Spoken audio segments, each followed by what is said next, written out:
السلام علیکم ورحمۃ اللہ وبرکاتہ۔ ساتھیوں، آپ لوگ کو ہماری آواز کلیئر مل رہی ہے یا نہیں؟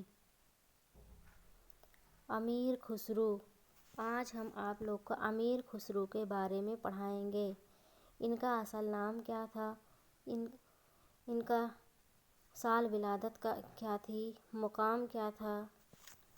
سال وفات، مقام وفات، استاد ان کے کون کون تھے؟ آج ہم آپ لوگ کو ان سب کے بارے میں بتائیں گے۔ انہوں نے کون کون سی تصنیفیں لکھیں؟ اصل نام یمین الدولہ۔ ان کا اصل نام کیا تھا؟ یمین الدولہ عرف امیر خسرو دہلوی۔ امیر خسرو کے نام سے یہ جانے جاتے تھے۔ سال ولادت یعنی ان کی پیدائش کب ہوئی؟ 1253 عیسوی میں۔ 1253 عیسوی میں۔ مقام یعنی کس جگہ پر ہوئی؟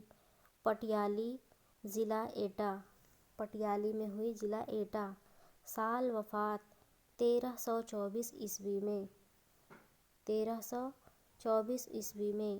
مقام وفات دہلی، یعنی کہ ان کی وفات کب ہوئی، ان کا انتقال کب ہوا، ان کا انتقال کہاں ہوا؟ دہلی میں۔ استاد، ان کے استاد کون تھے؟ ان کے گرو کون تھے؟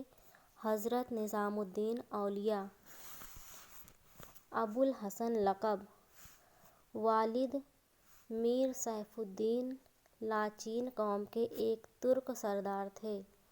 ان کے والد کا نام تھا میر سیف الدین، جو چین ملک کے ایک ترک سردار تھے۔ 8 سال کی عمر میں یتیم ہو گئے یہ۔ 8 سال کی عمر میں ان کے ابا کا انتقال ہو گیا۔ خلجی بادشاہوں کا زمانہ دیکھا۔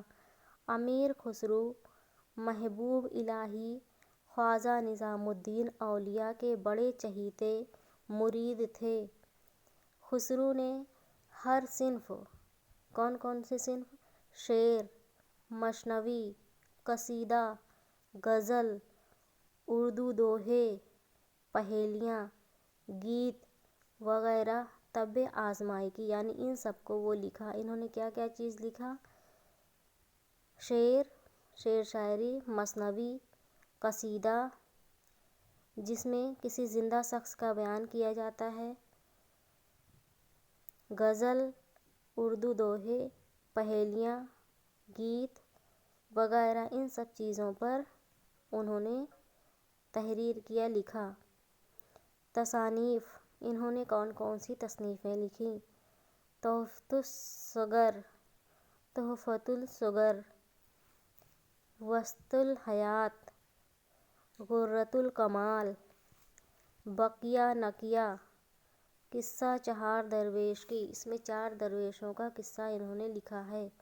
نہایت الکمال، ہست بہست، قرآن الشادین، مطلع انوار، شیریں خسرو، آئین سکندری وغیرہ۔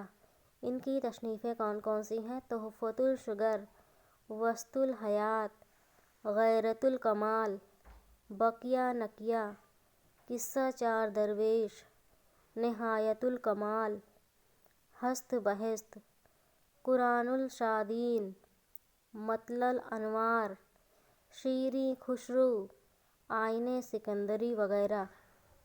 انہوں نے ان سب تصانیفوں پر لکھا ہے۔ آج کے لیے بس اتنا ہی۔